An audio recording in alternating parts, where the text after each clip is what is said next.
I'm Chrissy Wozniak. Today, we get the opportunity to learn about an organization that taps into all of the areas of my interest. So this episode may be a little bit selfish on my part. This nonprofit not only grows the coolest, most obscure tropical and subtropical foods at their nursery here in Southwest Florida, but also teaches innovative and sustainable ways for small-scale farmers around the world to improve their harvests, reducing global hunger and poverty. And they do all of this in the name of Jesus. Our guest today has traveled to more than 20 countries while championing agriculture development through hands-on training and knowledgeable sharing. From my hometown, Cape Coral, Florida, I'd like to welcome Danielle Flood. Welcome, Danielle, and thank you so much for your time today. Thank you. It's a joy to share with you. So first of all, let's start out by learning more about you. Can you tell me about your background? Absolutely. So I grew up in the Florida cracker country in Okeechobee and was raised around ranchers and dairy farmers. But my family was a little more town. So I grew up with not a lot of agricultural background, but loved the connectedness to the land. And so when I graduated here from Fort Myers, Florida Gulf Coast University, I wanted to see the world and see what that meant. And so my Spanish degree led me to spend 2 years in French-speaking West Africa. Wow. Yes. So it's been a journey, but I was able to share Bible stories among nomadic cattle herders and agriculturalists, and we pulled water from the well, we pounded grain for the daily meal, and coming back to the United States, that love for the people that I was serving there never left. And so my opportunity to serve through ECHO has led me to a career of helping small-scale farmers, both at home and around the world, to increase their harvest and increase their families' livelihoods in the name of Jesus. And so it's a whole package. That is so cool. So tell me about ECHO, now over 40 years old, right? And why was it started and how has it grown over the years? So ECHO was kind of kicked off when someone who was familiar with kind of Midwestern agriculture went to Haiti and saw poverty for the first time. Like he thought he knew what poverty was, but then when a woman with a child who had fallen into a cook fire couldn't afford the quarter to pay a taxi to take her to the hospital, she was hitchhiking alongside of the road, and they picked her up and took her to the hospital. He realized that lack of options existed and pervaded among agriculturalists in this, island nation. And so Educational Concerns for Haiti organization was then born, and he wanted to do something about the poverty in that country. The other co-founder, Dr. Martin Price, was a scientist working in a laboratory, strong faith, felt God leading him to help the poor around the world through science and technology. And so these two men together, and God's leading, started ECHO. And in 1981, Dr. Price moved to Fort Myers, Florida on some rented land to give it a go, see what they could do full time and trusting God to lead. And so from then, ECHO expanded to Educational Concerns for Hunger organization to meet needs around the world. And that niche of providing agricultural resources and training is still what we get to do today. They started with a few packets of seeds in a refrigerator and a textbook of underutilized tropical crops. And they're basically, for so many years, they've been the connector, saying this food plant can help you, help your family, and here are seeds to try it. If it grows well, you can replicate and multiply those seeds, and then you have a new crop for your community. Wow. So since 1981, it's been growing. Now we have 57 acres here in Fort Myers, Florida, as well as centers in Thailand, Tanzania, and Burkina Faso. And those centers work as networking hubs, sharing knowledge and training through multiple countries surrounding them. So it really is a global effort. Amazing. And what is ECHO's primary function today? So we do At the same time, we do direct training and agricultural resourcing. So direct training is here and around the world, opportunities to equip small scale farmers with both the theory of improvements or crops or techniques and the practical, how does it work? Let's go and plant a field. Let's go and create a bokashi compost pile. Let's make a liquid fertilizer. They do it together so that the trainees can then go home and do it. Our direct training has trained more than 6,000 people around the world per year. And we're excited because it's not something theoretical that people have to like buy into or, purchase the supplies. It's all locally available items. So then they're sharing with their community, their neighbors, and their family. The other part of our mission is resourcing. And we have a web app and a website. So ecocommunity.org is a repository for so many great ideas that we've learned from farmers over the years, from, antique tools that still have applicable opportunities globally, to new web apps that can connect farmers with costs of seeds or the temperatures or, the prices of commodities in their capital city, so they know how to not get undercut. These resources exist on our website in multiple language. Our site's optimized in 10 different languages that are popular around the world. And then our app allows people to curate documents that are beneficial to them and share them without internet to anyone that they're serving kind of in the field or in a home, like whatever training opportunity. So the goal is to be applicable to small scale farmers where they are and not have, overarching resource gaps where they can't, access the knowledge that they need. That's incredible. And you have impact centers in Thailand, Tanzania, Burkina Faso. I don't know if that's how you say it. Yes. So what do you do in those centers? So each of them have local training staff. As you can imagine, the agriculture of each of those centers is really diverse, and the capacity of the farmers nearby is different. Their needs are different. And so those centers optimize the trainings for the local audience. They teach what's helpful. They have local language knowledge, local cultural knowledge, and then they're able to get closer to where the farmers are. Right. Yeah. And so each of those centers do some demonstration, some training, some resourcing, and then kind of coordinating those language opportunities. But, agriculture in the Sahel of West Africa is pretty different than the highlands of Thailand. So it's a way to, to optimize what we can share and then gain local knowledge, because we're not going to be able to learn from farmers unless we're listening in diverse places. Yeah, for sure. And I can see Echo places a strong emphasis on seeds. So what are the community level seed banks and how do those operate? Well, seeds have been in Echo's DNA from day one. It's really incredible to see how, that passion and those conversations started early on.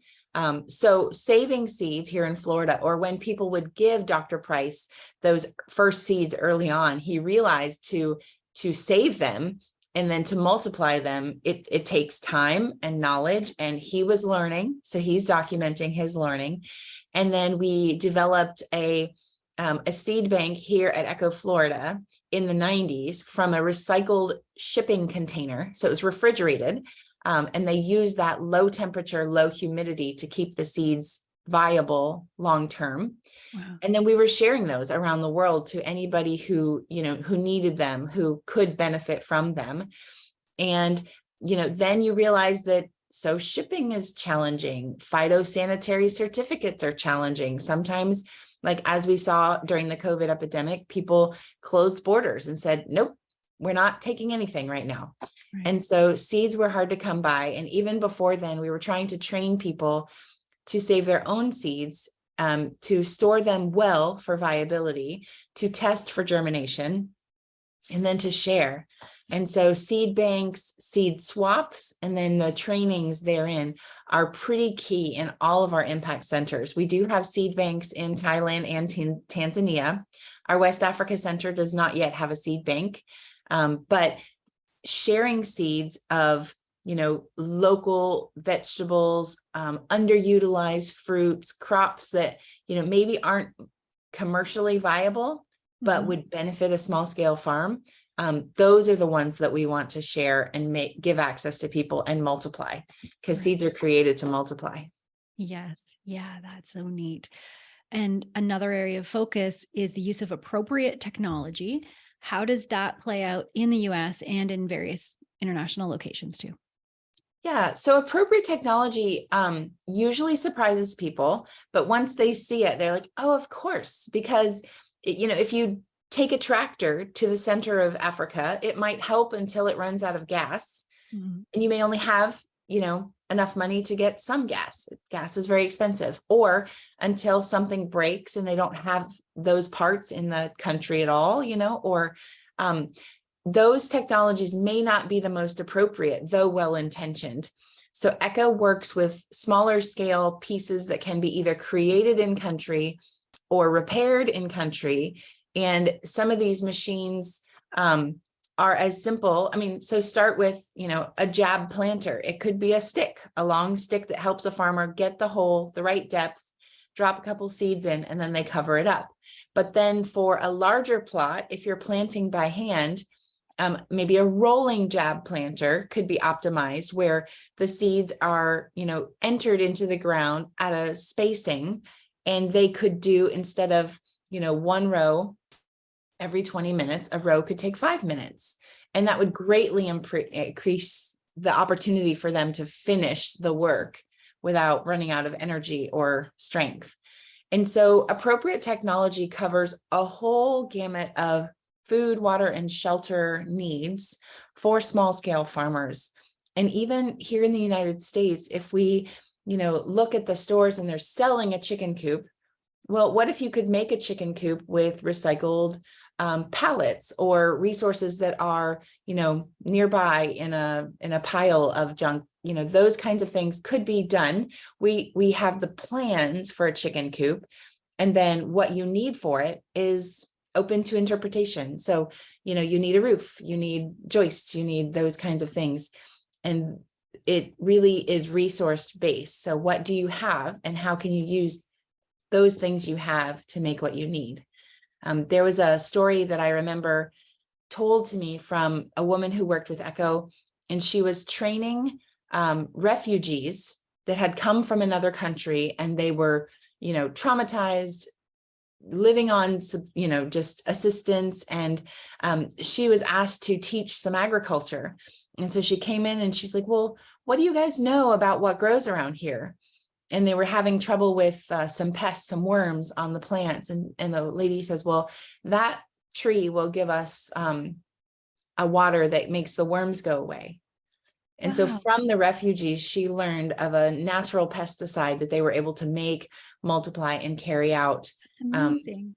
And so that interchange of, this is what is local knowledge, this is what can be shared. How do we, use all of that together to improve people's lives? Right. Yeah.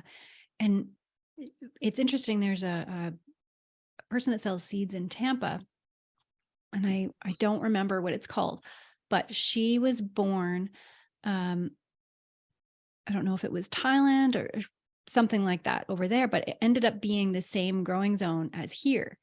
And so she's been able to introduce all of these plants that are perfectly acclimatized to this growing region, which, coming from Canada, I came from Canada. So I had to relearn everything I knew about gardening in Florida. Right, yeah. So, because, I could take my Canadian seeds, but they'd just die or get eaten within a week. So I had to Well, so did ECHO's founder. So he went through the same thing I've been through. Wow. Yeah, it's true. The climate zones are different, but through the tropics, there are so many things that will grow, but it's not the traditional, Midwestern or temperate North American crops, or even Northern European. We have a lot of trainees from Europe that are used to the wheats and the flax and those things that just need to be changed and replaced, but the knowledge does transfer. So yeah, it's wonderful to share with people who are kind of relearning, and then others. I'm just a generation out of farming, you know, with a couple different life changes. I might have grown up on a farm in Indiana, but as it is, you know, we didn't. And knowledge is lost in just one generation. It's very interesting. And that's happening all around the world. So if we can, you know, re-energize the next generation back into farming, show the dignity of providing the food and make it viable. Like so many farms in the US and around the world are, you know, suffering under debt and challenges and politics. And, you know, the small scale farm can provide what we need. But I think we've maybe, you know, all suffered under those situations. Yeah, for sure. And this kind of leads into my next question. How does the Echo Global Farm in Florida demonstrate this diverse growing conditions from around the world? Well, it's one of the coolest places. So I do hope that your listeners can come and visit. We have 7 different regions where we've broken the farm up into these different growing conditions. And of course, they're not perfect, you know, but we have a monsoon region where it's typical Florida, dry season and wet season, but wet season is really wet. And so they have both of the challenges to not get washed away, but also conserve water in the dry season. We have a rainforest demonstration where we demonstrate multi-story agriculture. So we have the high trees, the medium trees, the lower bush layer, and then what can grow on the ground. And some of the limitations in the rainforest include space. Because if someone's trying not to slash and burn a rainforest, you know, they need to put nutrients back into their soil and continue to, you know, feed the soil that they're working in. One of the most memorable, I think, is the urban garden, because we have a simulated rooftop and it's cement. What can you grow if you're looking at, you know, an acre of cement or a backyard that's, you know, pretty dense, hard soil? You're not sure of the quality of the soil. You could do container gardens, upright gardens, sack gardens. We have trees growing in kiddie pools. Wow. And it is amazing to see what is possible in, you know, 3 inches of soil, 6 inches of soil, or on a carpet. And then we have a small, not even a hill, a small mountain that we call Mount Victor. And we demonstrate erosion control in the highlands, because the tropics does have a lot of hilly mountainous regions where farmers, if they can't farm in the valley, will go up the hillside. And then if we cut the trees down to do some agriculture, we're denuding the hillside and then losing the soil running off into the spaces. So we really want to conserve the topsoil in those eroded or prone to erosion spaces. And so we demonstrate how to safely and conservatively farm on a hilly slope. So that's just a couple of the examples, but we do try to, you know, demonstrate certain times of the year. Our key times for that are our rice paddy is in, you know, its best show in August. So you can see the cycle of rice year round, but in August, you can see, you know, the 3 feet tall rice grasses waving in the wind. And I don't know anywhere else in Southwest Florida that you can see rice growing. So it's pretty a unique set of demonstrations, but the whole goal is to have someone visit and they can say, I can do that. Those are our resources, or those are our problems, and these are solutions to that. So it is a demonstration farm, but guests from all around the world see and are inspired. And it's really fun to connect with people that say, oh, that's what rice looks like growing, or I'd never seen a starfruit on a tree. Right. Oh, that's so cool. And I understand you have an extensive community, an online community for overseas workers. Tell me about how that works and what kind of resources are available for that. Yes. So echocommunity.org is the repository. So for 40 years, we were collecting good ideas from Echo's network and then sharing them through a journal that we published quarterly and collecting those. And when the internet became part of our process, we were able to digitize PDFs and HTML documents. And now we were able to multiply that to a kind of social media-esque place, a forum for conversations about agriculture. So Echo historically would answer questions asked of us from different people. One historically was, how do you keep baboons out of the garden? If you're trying to grow a garden in a space where, maybe they haven't been successful, and this is one challenge, what are ways to do that? And so Echo would research and then answer, so that when we got that question again, we knew how to answer, And so over the years, we've been able to share those resources in many different languages. They're optimized on our website. And then our conversations is newer in the last couple of years, where it's that forum system where people can not only ask Echo, but ask our whole network. We have 18,000 members that log in and access our resources, our seed bank, our conferences, our trainings, and then they can answer one another. And it's been amazing to see people get answers like from Echo feedback, and then others around the world saying, I'm 50 kilometers away. Can we meet up? I might have an answer for you. Yeah. And that's only possible through, that kind of networking, crowdsourcing information. So if anyone does have questions, if they're working internationally or they have challenges in an ag project in the US, conversations.echocommunity.org is a resource for you. It's free. And we just want to, help the most people with the knowledge that God's given us. Oh, I love that. And so how can someone be part of an online community or in-person Echo training? So we do have trainings here in Florida. We are expecting an upcoming week-long training called TAD. That's Tropical Agriculture Development.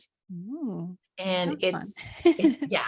Come spend a week on a Florida farm. It's amazing. You can stay here, eat here, and learn here. And those opportunities are, they do happen around the year, but they're, one at a time as you look at trainings at echocommunity.org. But then we do have trainings offered around the world at each of our impact centers. They range from like a 3-day conference where, a couple hundred people would gather together, to a 1-day or a 3-day training in a village or in a community or sponsored by an organization. So sometimes those are open to the public and sometimes those are, just for the group.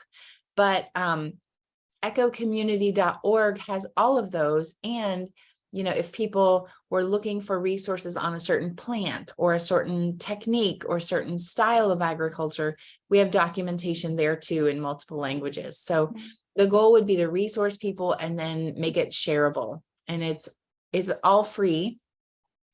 Development workers can get free seeds each year, 10 packets of seeds per year. We do ask hobby farmers if they're going to request Echo seeds to pay a minimal fee for those. But if we're getting seeds to those that need them around the world, we do that for free. Wow. Oh, that's amazing. So I visited the nursery a few weeks ago for the very first time, and I was just blown away by the variety of plants and seeds that I had no idea what they were. And I've actually told my kids now that for Mother's Day, Christmas, birthdays, I just want gift cards for Echo. That's it.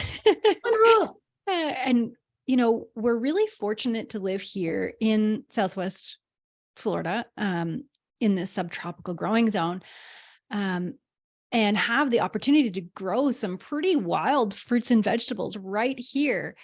So with all of this available to us here in Florida, why do you think so many yards are just the same old palms and ornamentals that don't give anything back? Well, it's easy for one. I live in a townhome, and here I'm giving you all my secrets, but against the rules, I have some container gardens kind of pushed up into the landscaping. Because as long as the mowing company doesn't complain, it's okay, right? I'm not, but if you're either outsourcing mowing, or, not aware of what can grow easily, it's just easier to do what, grows without a lot of help. I've seen people who have cranberry hibiscus in their landscaping because the landscaper put it in, but they don't know it's edible. It's just pretty. Yeah. So there, like we said before, some generational loss, some, knowledge loss. It's sometimes just easier. And then there's the traditions of some of the HOAs that want to keep things, tidy and not fruit falling on the ground.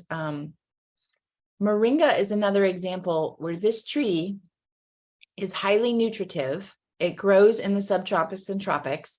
You can pick the leaves off the tree.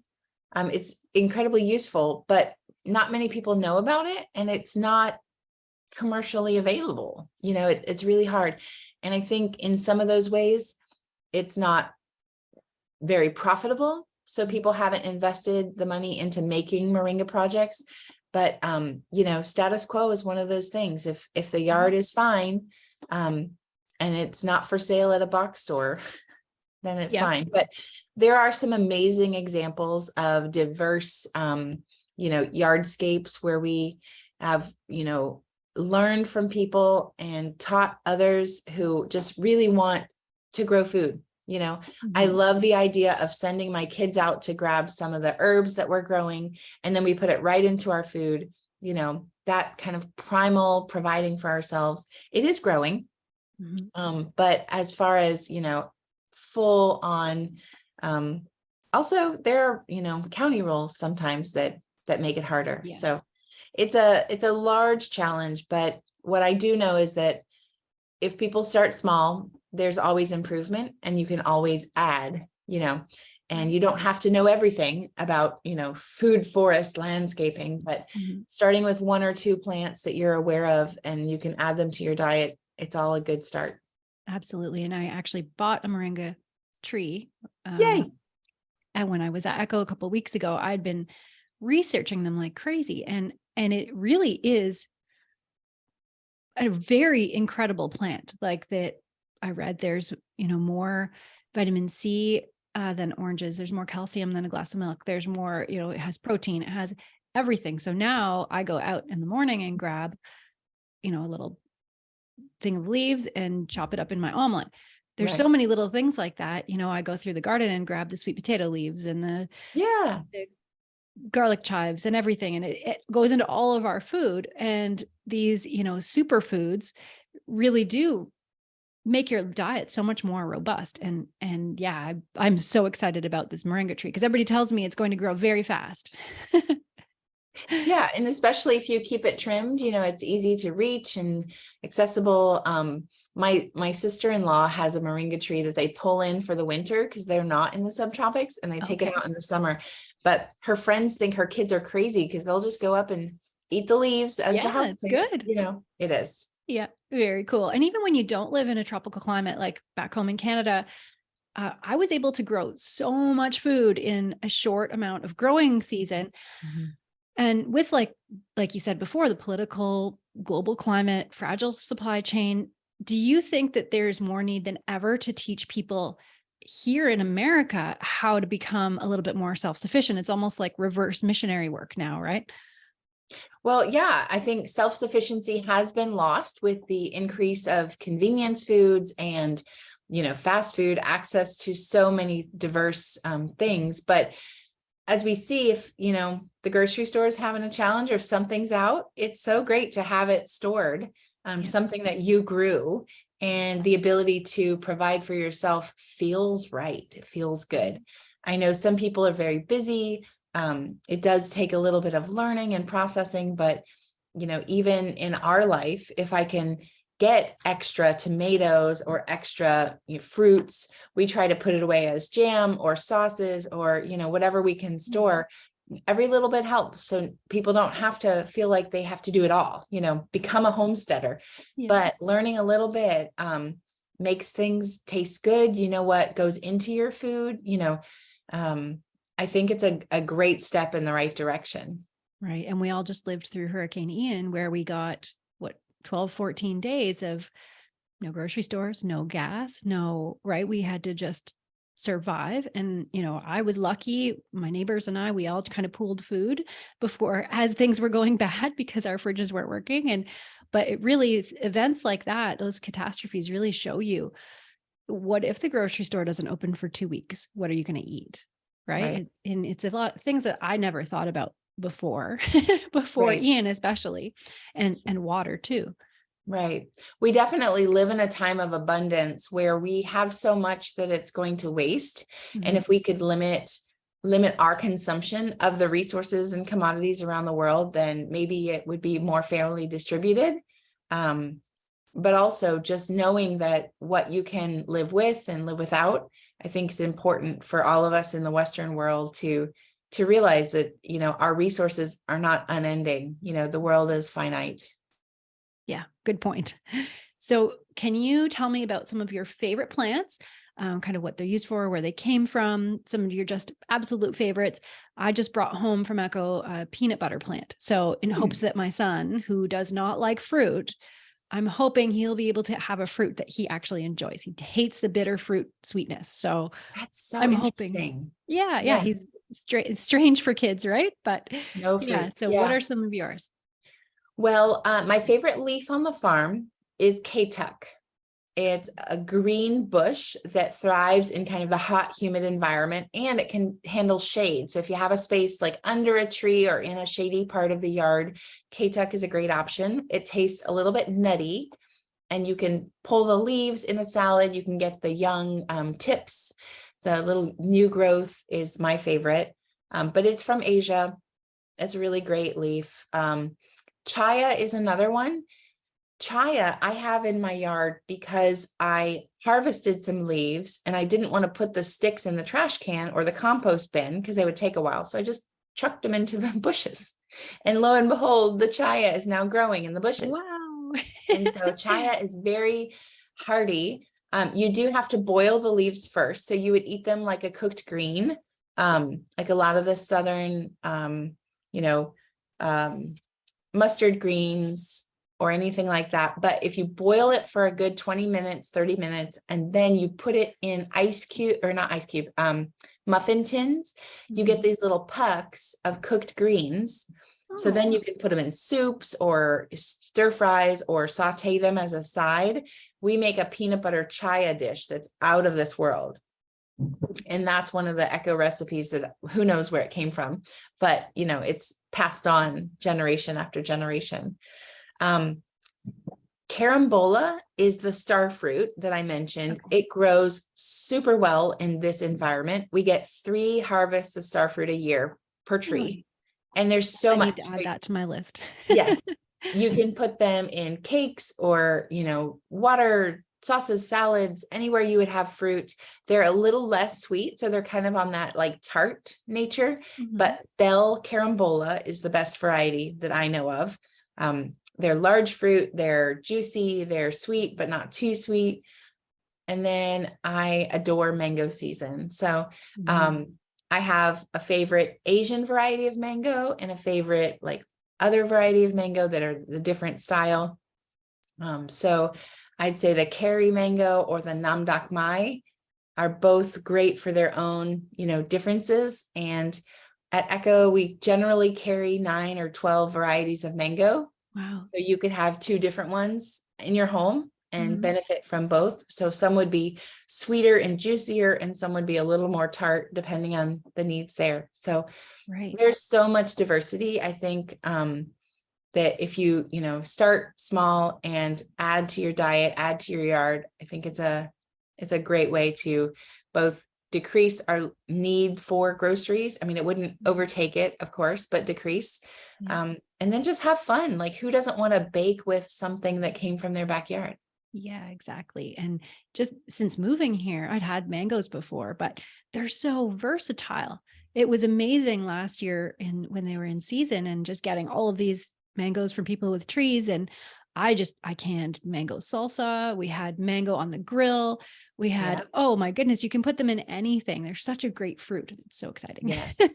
We love to make mango jam in the summer and then break it out midwinter. And it has this like high tropical feel. And, it's it's wonderful. Yeah. Oh, that's awesome. And then also miracle fruit is another one that I'm very interested in. I didn't get it this time at this visit, but another visit I will. I know that it's the what it does is it makes anything taste good. So if you eat a miracle fruit and then a lemon, it tastes sweet, right? I haven't tried it, so I don't know for sure.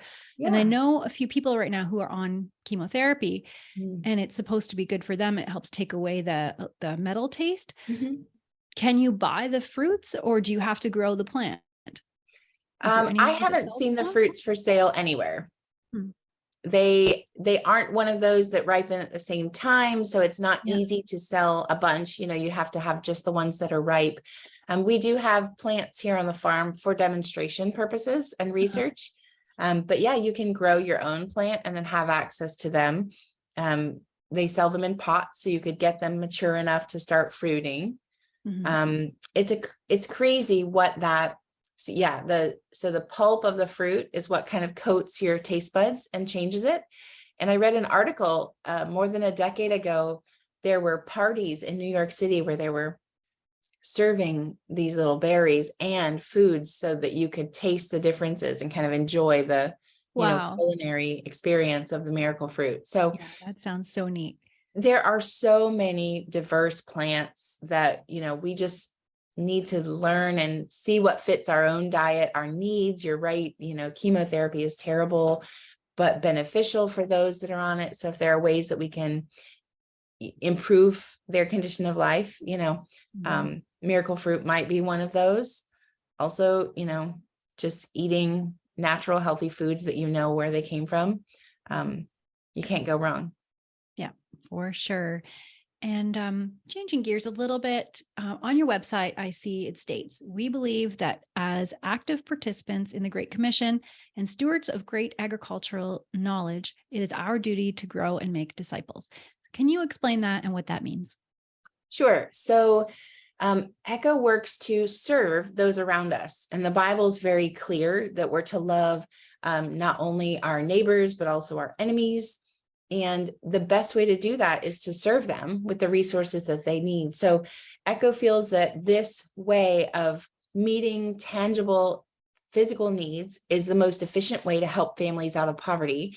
And we're called to do that by our faith. So we are a Christian organization. We equip missionaries and churches and nonprofits, and we train Muslims and anyone who wants to feed their communities. So it's a wonderful place to be because we do what we do because of our faith, but share with everyone because of that same faith. And I spent some time in West Africa, and they say a hungry stomach has no ears. So if you're thinking about sharing the gospel or sharing stories or sharing good news, it's really hard for people to listen if they're struggling, if they're, on the basis of, from a Western perspective, bankruptcy, or not knowing where their next paycheck's going to come from, or where their harvest is not enough to provide for their family. This whole gamut is, if you really love people, serving them in both ways, this holistic gospel of this is why Jesus came to die for us, and this is what we need for today works together. Yeah. Oh, I love that. And what role does faith play in your own life? Well, it's the reason I'm here. So I love to love on people and I love to serve them. My skills happen to be in communications, and I'm better with computers than with plants. So on the Echo team, I get to support this amazing work. I get to share the stories of what's happening around the world and connect with our listeners today, and help encourage everyone that we are called to serve, we are called to make disciples, and we are called to do that in the best way we know how. And that's what I'm doing personally. So each day, the best way I know how is to support this mission and to be part of something that is, feeding people around the world and sharing the love of Jesus. And it goes hand in hand. Yeah, that's awesome. And thank you for your service, because you guys are doing amazing things all around the world. I do. I represent an amazing team. So yes, shout out to everyone serving Echo. We have hundreds of volunteers, thousands of donors that make this work possible. So yeah, we would love to share more about that. And if you are listening and want to learn more about Echo, you can visit us at echonet.org. Awesome. And how simple is it for snowbirds who are visiting to book a tour while they're here? It's great. So you can come in person to Echo. We give tours Tuesday through Saturday. Or if you're looking at a specific date and time, you can look at our website and, book your time. It's echonet.org/go. And so we encourage people to take that tour of the farm. The tour is about an hour and a half, but you might want at least 2 hours to visit. And then we do have our global farm tour and our appropriate technology village tour. So you can kind of see the whole thing, the creative gardening, and then ways to use what you have to make what you need. Right. Very cool. Well, thank you so much, Danielle, for joining me today. It's a pleasure. Thank you so much. Yeah. And thanks to all who are watching or listening. If you want to learn more, all the links are provided in the show notes. And don't forget to subscribe to North American Ag Spotlight on YouTube, Rumble, Telegram, AgFuse. And the podcast is available on Spotify, Apple, Stitcher, Amazon, or wherever you listen to podcasts. And have a great day.